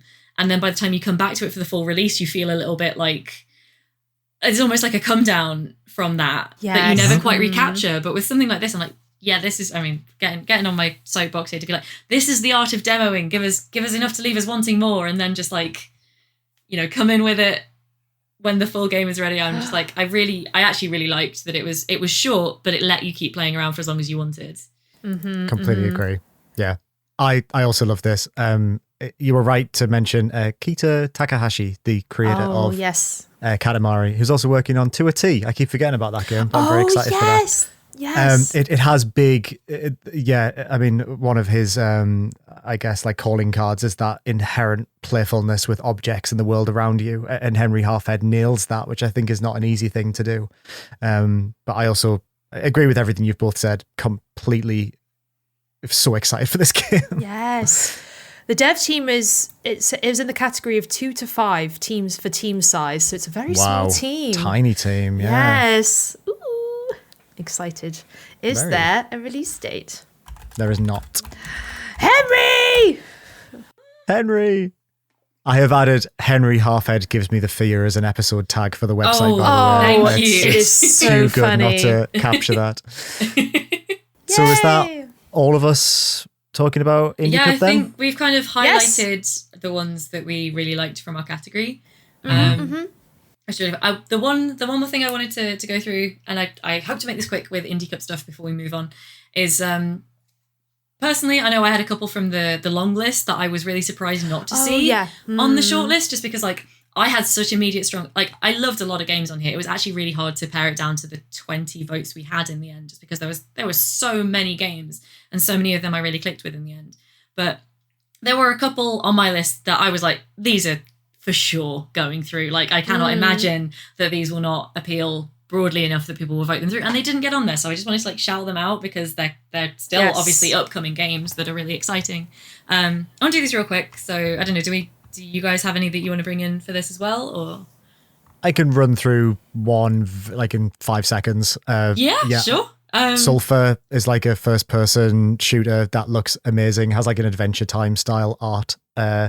Looks great. I think that's out soonish. So yeah, Sulphur is definitely the one I would have liked to have seen, but I think it'll still make a splash when it comes out. Mm-hmm. Oh, speaking of splash, I almost forgot Aquapark Tycoon. That was another one that I thought was an absolute winner. Forgot to put it down for this, but I was really sure. I thought, Liam, between you and me voting for it, I was like, that's going on there just because we've both put so much like passion into this. Yeah, I did not. I did not vote for that one. But yeah, it looks. I mean, it's so very me. It is about Same. Like I love those sort of like theme park builders. I love water parks like very deeply. So I was like, this is amazing. I can't believe I forgot that one. Okay, so there were 3 games I wanted to mention here. Rachel, do you have any before I rattle through mine? Yes, so I really like the look of Fruit Bus, which is you play as a little animal person. You have a van and you sell food. It's a food truck. You sell food out of it and you have to go forage for food. You can customize your van and it just looks really cozy. And it's by the same devs who did Among the Sleep. Do you remember that? Really? It's by Krill Bite Studio. I literally I just remember remembered Among the this. Sleep so well. It's a vastly different Yes. game. So that was back in 2017 when they were students. Apparently, that says here. I thought it was older than that. When Krill Bite was founded, they were students. Now they're 13 employees.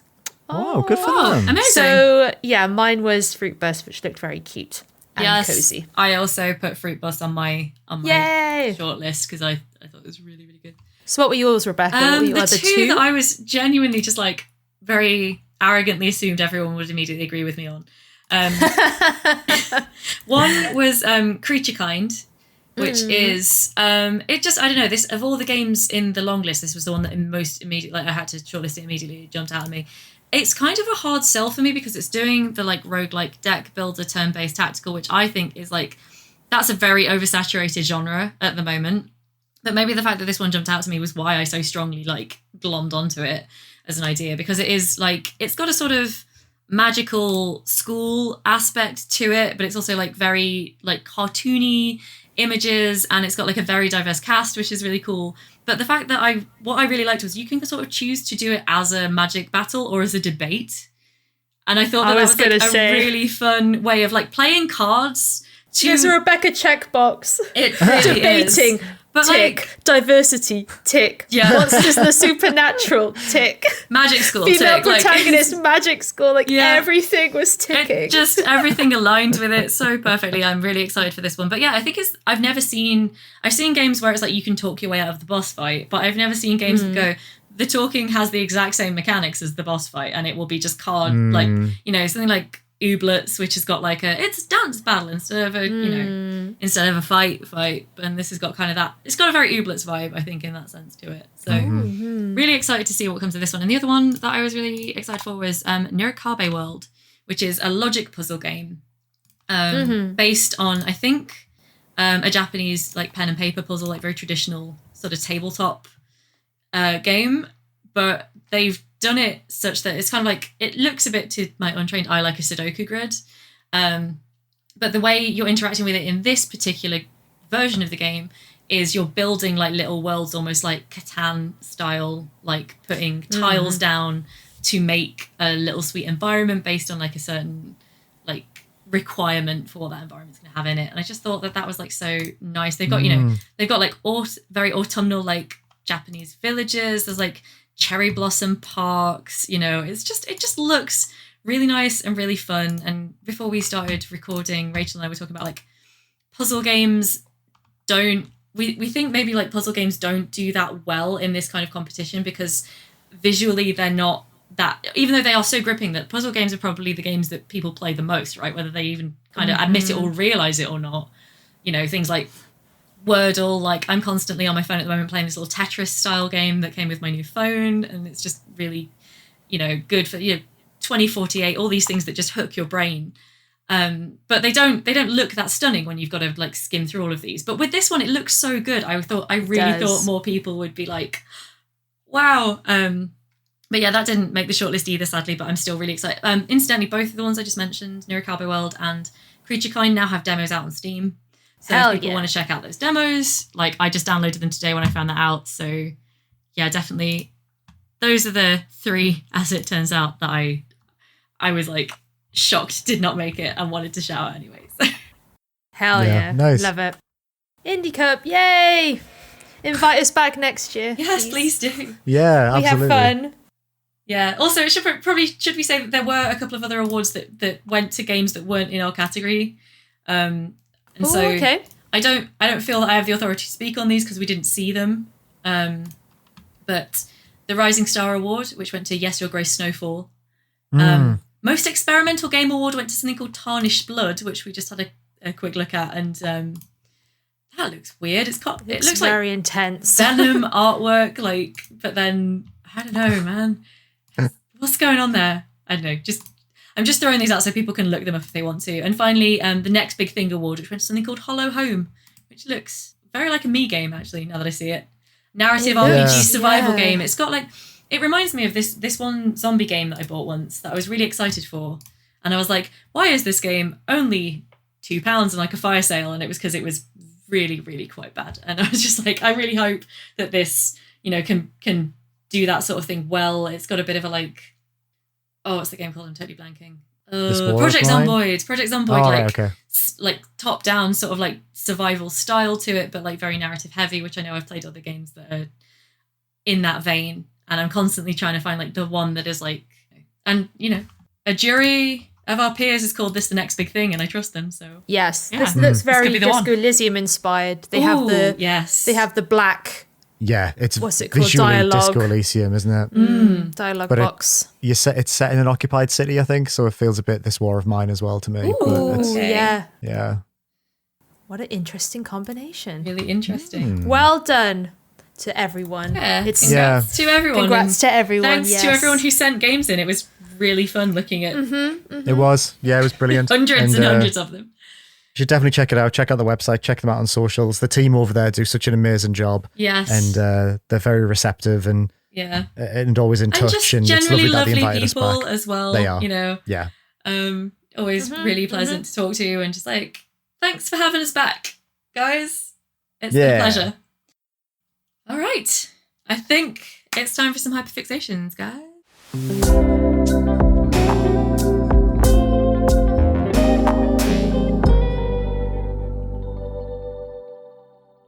Oh, decision time. Right, you guys go first because I need to decide what mine is.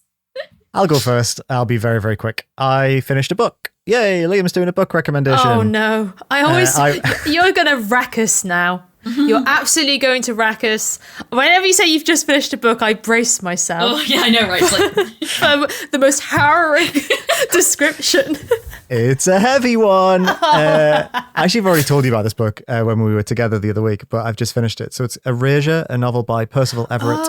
It was recently turned into a movie called American Fiction, which I believe that movie is a comedy. This book is not a comedy. So it's quite interesting. I need to watch the movie. Wild. So this is a book about an author called Thelonious Monk Ellison, who is a very literary novelist. He will write these long, wordy books about the nature of literature, and he is not selling many books, and his publisher asks him why he's not writing more black books because he's a black man. So in revulsion of this statement, he writes what he believes to be the type of black perspective novel that people in America would expect to read. And that book does enormously well for him. Now, that's the plot of the movie from what I understand. And that's how the movie is sold. The book itself, that is a very small part of Monk's story. It's as much about the relationship with his late father, his mother who's suffering from Alzheimer's, and his two siblings who he's quite estranged from.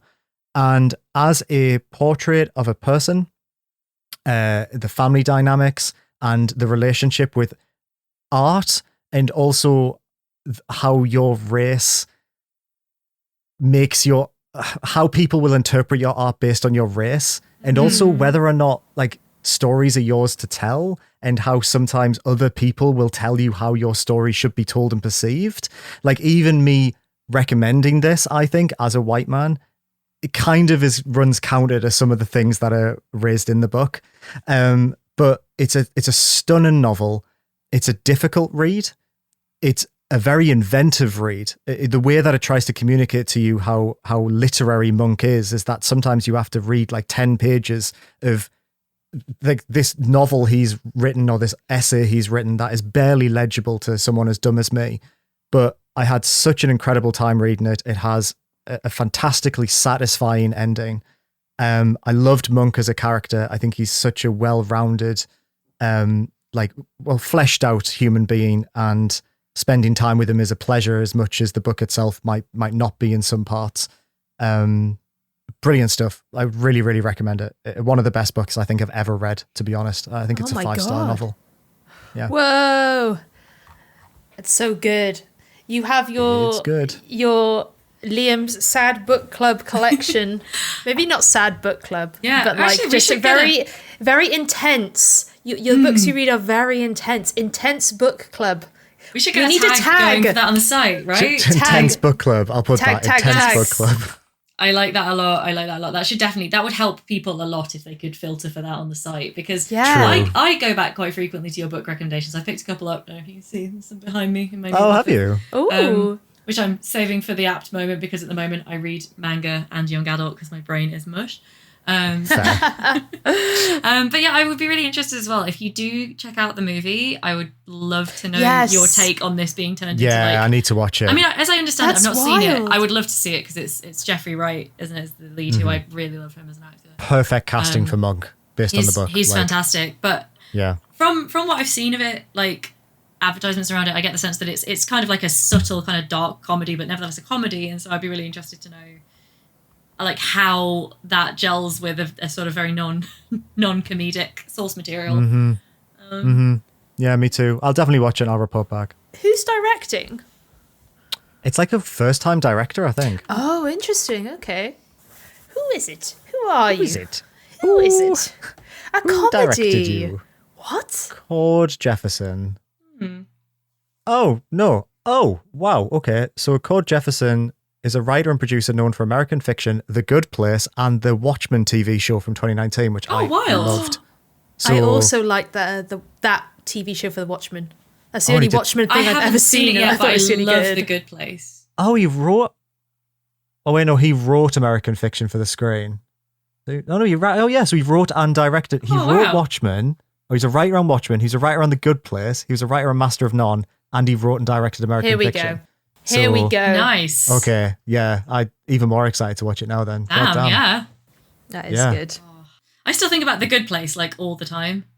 Same. Oh, I tried watching it and I couldn't get into it at all. I watched like the first 4 episodes and I was like, I don't know if the humor's really sitting with me. But everyone always talks about it as like... You didn't finish season 1? No. I just saw Liam have the same thought. Yeah. Oh, man. You haven't... This is going to sound like the most pretentious thing I'll ever say to you. You haven't watched the show. I'm sorry.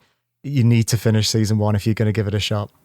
With TV like this, I'm always in 2 mindsets of like, if someone's telling you have to finish the first season of something to get into the show, why would I agree. ever... I completely agree. But it's a rare show where when you watch the finale of season 1, the whole season it'll be elevated for you. It'll make sense. I don't know how to say this. It'll make sense I when can't you get say there. it. It's worth a try. Legit, that was the advice I was given going into it. Was a friend from where I was working at the time. She was like, "You'll like this show." Like, she was like, "You have to watch it." She said the same thing. She's like, "You have to watch it to the end of season 1." It's like, it's a decent sitcom, but you've got to watch to the end of season 1, and I can't tell you why. Yeah. All right. So I don't mind shows coming with a disclaimer. Like every time I recommend BoJack Horseman to someone, I'm always like, Jesus Christ, it's one of the best shows I've ever seen, but the first 4 episodes are some of the worst shows I've ever seen. You'll think it's a completely different show for the first couple of episodes of BoJack. I completely agree. Right? So if it's that, then I can maybe I'd get say on board. we need to back away from the spoiler territory. But I can't say anything more. But, yeah, we Back definitely up, have, but like both of really, you. Seriously, Rachel, just watch season 1 and then Because that and makes then we'll sense, talk. because I'd always see it on lists and I'd be like, it wasn't that. I really put it in the community camp and the Parks and Rec camp. I was very much like, it's probably it's a gonna lot put of it those there. writers, right? But It's like light comedy, you know, but it wasn't for me. But if you're saying that, then maybe I should please go back. do it. Please. All right. I'll report back. I'm So coming to good. the end of a TV show at the moment, so I'll start another one. Yeah. It might be worth it. Just like binge season 1 if you need to like I will. to get to where you're going. You guys must get this as well. I'm sure everyone does, but it's like, you know, when you have a partner who's not into the same TV show as you, and you have to make time on Yes. your own to watch that it's TV so show. difficult. 11 seasons of The Yeah. Walking Dead, which Mick has no interest in whatsoever. So I'm going to have to do Yes. that with A Good Place. Yeah. Yeah. But I will do it. All right. You've both convinced me as Yes. always. Oh my God. We just convince each other to do All we do. what- It's all this all the time. podcast is. So my hyperfixation is The Good Place. I feel like a street preacher who's just achieved like a religious conversion on the spot. It's going to be so good. Well, we've always converted at the other two because me and Rebecca bang on about Annihilation, then currently converted Liam super Massive. hard. Actually, yeah, And can we Jolly. just throw in another vote for House of Leaves as well while we're at it, going back to the Oh, conversation yeah. we were having Fucking earlier in read the my House- week. cursed book. Yes, I'm too please. scared. Oh, You please must, do. you Come on, must. come on, please. It's an experience. If All right, I'll do it for you too. I'll do. read House of Leaves if you I'll watch season The 1 of The Good Good Place. I should probably check Yeah, out BoJack okay. Horseman in that case. Just to make You honestly, should. It's BoJack really good. is I mean, really it's got some good. of my favorite. Okay, it's got some of my favorite actors in it. But I tell you what, BoJack Horseman also gives me the fear, which is why I've never watched it. Oh, he's got is it a bit of a Henry Halfhead for Um, you? Yeah, it is, and it's because this is so specific. But because remember the adverts they Henry used to have Horsehead. on E4 Yeah. with the shirtless singing horse-headed man. Oh, Yes, I That do. terrified right. me. Not terrified, like I was in my teens. I wasn't like a child being spooked by a weird image. I was like deeply unsettled by it to the point that when BoJack Horseman came, I was like, it's Will Arnett, it's Alison Brie, it's all these people whose work you really love. I took one look at the characters and I was like, I gotta nope out. I can't do it. So I'll push through. We'll all push through our fears. Okay. And All right. Okay. Yeah. Okay, I'm gonna pack going. BoJack Horseman is my comfort show. I gotta watch it now. Same. I And need that's to. so fucked I love up. it so much. It's on Netflix. Yeah, it right? is. Yeah. It's on Netflix. But Cool. honestly, Rebecca, the first couple of episodes are so awful. Right. I was, it almost is like the same level as like, I don't know, other cartoons who think they're being too funny and satirical. Liam, do you remember the first couple of episodes have flashbacks in them? Like flashback. If I thought when I first started watching it, I was like, oh, is this like Rick and Morty, which is a Yeah. show I can't stand. Yeah. But So you have then to suddenly just by get, yeah. at the end of that first season, you're like, oh, hold on, Jesus is this fuck. actually one of the most beautiful reflections on Yeah. humanity ever made? Like, Hey. But yeah, shows that come with disclaimers are funny. I love Yeah. that. Yeah. All right. Okay, well, right. Let's all push through the disclaimers and learn something new. It'll be good. we can Okay, do this. I'll be quick with my hyperfixation. Cool. Mine is the Dredge DLC, the Iron Rig, which I've been really enjoying. It's about, I mean, Dredge was our collective game, indie venture game of 2023. We all loved it. This is just more Dredge. It doesn't do anything like too wild. There's a new location. You're helping build this. Iron rigs, rigs in general, are having a moment, aren't they? With also still wakes the deep. Yeah. Yes. So it's still the same thing. You're still a fisherman fishing really creepy, like gross, disgusting, abhorrent, mutated fish. So there's more of that. There's a storyline, but it's mostly about this corporation. But the biggest change is that they are drilling into the earth and big splotches of oil have spread out over the world, and you essentially are now fishing in those specific spots.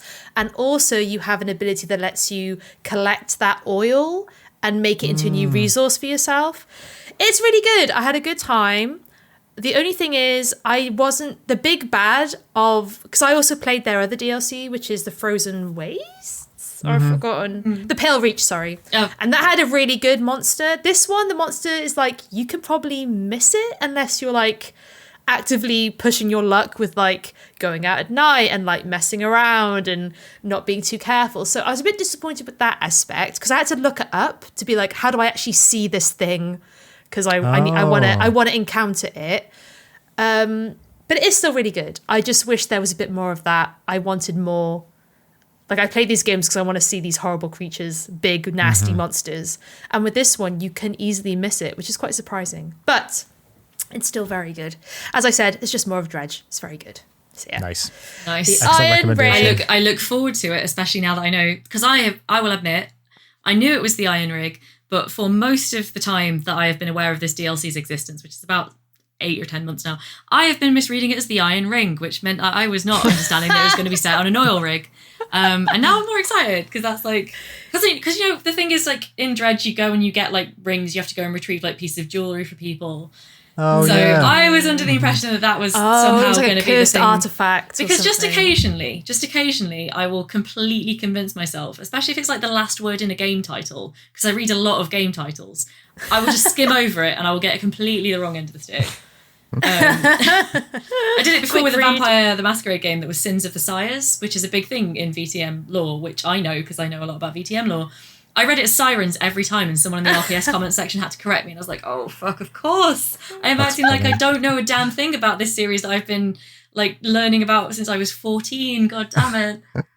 Oh, that's so funny. Anyway, but yeah, I'm excited to play it. I'm glad that it's more Dredge plus a little bit. Yes, more Yeah. fish. So, Okay. have you decided a hyperfixation? You know what? I've decided like fuck it, we're gonna do it all. We're gonna just run through it all. Oh, I love Because that. it was an oversubscription of ideas rather than a lack this time.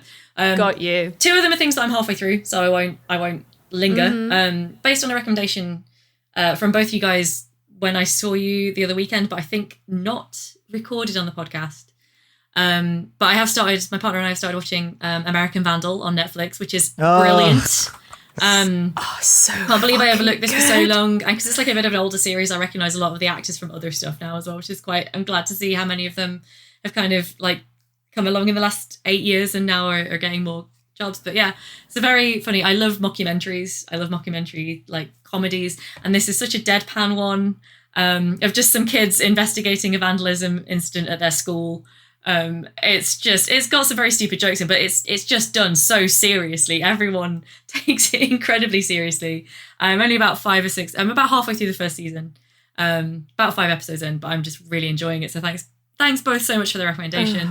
27 dicks. 27 cars. I just keep walking around the house going 27 dicks on 27 cars, just like So you know that one character, Alex Tromboni, who's like a bit of a wet blanket. God, me and Yeah. Henry love him so much. We quote him all the time. so good. So fucking It's funny. so I'm good. very happy you're enjoying it. I genuinely, I'm like invested in knowing who done it, and I don't know who done it at this point. I'm so excited. I've got a couple of theories, but we'll see. Yes. The other thing is, I'm obviously got to mention that I'm playing at the moment the Ace Attorney Investigations collection, which I got a preview copy of, and also just worth mentioning that is out, I think, the day after this episode Oh, right. releases. I'm so excited. So for our fellow Ace Attorney nerds, and I know we must have picked up some by now, like the next 2 games are out tomorrow, guys, if you're listening to this on launch day. So And you better be listening to this. I'm about yes. Please download. It helps us so much. You already have them if you're hearing this, but just I was for about the to future, say, being like, you better be listening to this You better be when they're listening. listening to it. It's such a funny threat. Like, you better fucking download this episode and listen. It's like, oh, I did. I'm like an hour and a half in now. It better be at that least. day. But yeah, I'm about halfway through the first game. I'm really enjoying it. I will revisit, obviously, with more opinions, I think, once I've finished it. But it's Exciting. Oh, excited for It's those. delightful Me too. so far. I know that this is kind of an interesting one because these are ones that Liam's played and Rachel hasn't, which Oh, kind of yeah. reverses our some usual reason, yeah. experience. So of talking funny. about this series. Just the first one, though. Oh, just the first one. Okay, cool. I started the second one, the fan patch, but yeah, I'm excited to relive them through. I'm you. honestly really excited for the second one just because it's like kind of a new game in terms of like the translation is new and everything. So that's really cool. Yes. And finally, though, I think the thing that I can really talk about having, you know, an actual narrative end to it is that this week, this is really, really, really nerdy. This is super nerdy even for me. There is a comic book that I have been trying to get for about 12 years. And this week I finally got a copy. And I'm so excited. And it's, hold on, this is, again, the heavily visual section of our audio-only podcast. I'm not going to lift it off the shelf because it's big, but it's this one here. It is the early 2000s era Tomb Raider comics compendium. Wow. And I first heard about this when I was on some Tomb Raider fan forums in the early 2000s. A friend sent me like some scans of her copy of the comic, and I wasn't into comics at the time, so I never really thought more about it. I was like, hey, that's cool. But as I sort of got into my early 20s and I got really into like comics and video game like adjacent media, I was like, I really, really would love to read these comics. And by then they had put out this compendium edition of all 50 issues. Oh my God. But it's really hard to get hold of. It had a very, very short print run. They did a reprint run in, I think, about 2010, 2012. And that immediately became as rare as the original. And so literally I have been looking for a copy that is within my budget of this book for about, must be about 12 years. And as a little early birthday present for myself, because I saw it on eBay at a price I could afford, finally, after literally having like Google alerts and all these searches set up for a long, long time, I have this beautiful like coffee table tome of the Tomb Raider comics. Wow. Amazing. And I'm just really excited. I really feel like I took it out of the packaging. Shout outs to Canada Mike's Comics in Canada, would you believe, for finally hooking me up and also sending me a really considerately packaged, like it's got Tomb Raider stickers in it and stuff he put in the in the box and everything. It was really sweet. And yeah, you know, it's one of those things where you're like, am I going to be disappointed once I finally like have this silly little dream of mine realized? And I just was like, no, I'm really happy. I feel like I've really fulfilled that I can finally read these comics. So yeah, no, that's been me. That is a very cool thing. I'm very happy you found it for a reasonable price. And as I'm looking at it, I had a lot of these comics as a kid. Yeah, did you? So cool. Wow. Yeah. Cool. Wow. Yeah. Shit, that's so exciting. Like, awesome. Well done. Congrats. Yeah. Happy birthday to you. It feels so weird to have like finally be like, oh, I can shut down my Google alert that I've had since I was at uni. And Oh my God, that's incredible. Wow, that is incredible. Well done. Yes. Anyway, Damn. that's very weird to have fulfilled this very minor but very long-held ambition. And Incredible work. yeah. Top work. So I think that brings us probably about to the end of the podcast. Does Wow. indeed. This has been so much fun, guys. I had genuinely lost track of time. It's 10 at night, which is not bad for us, actually, to be fair. But like, I had no idea. Like, the darkness outside has descended. All of this stuff's happening. It's just been so great to talk to you both. Been really lovely to relive all of our Indie Cup faves. Yes. Before we do the sign off, I think we did just want to say as well that we are planning to do another listener mailbag episode at some point in the not too distant future. So if you have any questions that you would like to ask us, preferably about indie games or, you know, something adjacent to what we talk about mostly in this podcast. No marriage proposals, No please. marriage proposals, please. We are all happily taken, thank you. But, you know, Speak for yourselves. wow. They'll come flooding in now. Shots fired. From my wife. I'd love that. That'd be so cute if that the would only be email adorable. was from my wife. That'd be great. That would be really, really sweet. But yeah, how can they send us questions, Liam? Please help me. I've not scripted this part and I'm floundering all of a sudden. Do you not know the email after 22 episodes? I know That's it. very funny. I know it. I just want you to say it. Contact at indieventurepodcast.co.uk. That's When you the were saying one. that, when you were asking for questions, I was like, I don't think either of them have ever said the email on the podcast. I only know it in my voice. I'm going to be real. I forget which one is the listener questions email and which one is the Yeah, dev it doesn't help contact that we have email, two and very similarly named ones, does I it? remember Yeah. the contact one, but I was worried it was the other one, and that one I don't remember. Okay, I do. That's the It's one that my I would have email. said They if come I to had me. been put like, on the spot. Yeah, I mean, I know that we've got the email. That email again was... Contact at indieventurepodcast.co.uk. Local also- charges may apply. We've also got a website now, which has, I think we have like a comment section. I'm not quite sure where you'd leave the comment. I mean, you could leave it in the comments for this episode, I guess. Would that work? Yeah. indieventurepodcast.co.uk. We have a Twitter account, although I think like Liam and I certainly have moved away from Twitter a bit recently. Rachel sadly is still there for work purposes. I'm just there. A party I don't want to be at. No, a dead party. It's not even a party anymore. It's just sad. And Graveyard. Yeah. But like, I think, TLDR, like email us, leave us a comment, get in touch with us on social media if you have any questions you want to ask, and we'd love to hear from you. Mm-hmm. And we should be getting around to another listener mailbag soonish. Very soon. Real soon. You can also find us on the Rock Paper Shotgun Discord server.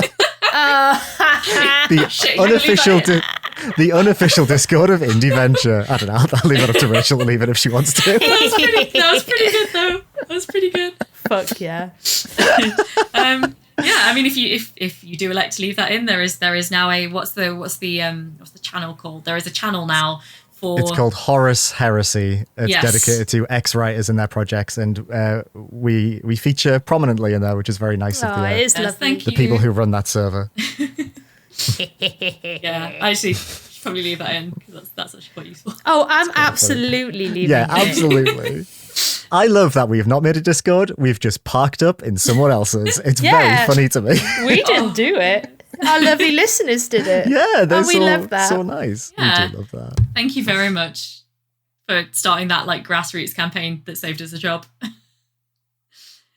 Yeah, I think that's us for this week anyway. So thanks so much for joining us once again. It's been lovely. And yeah, Indie Cup, call us.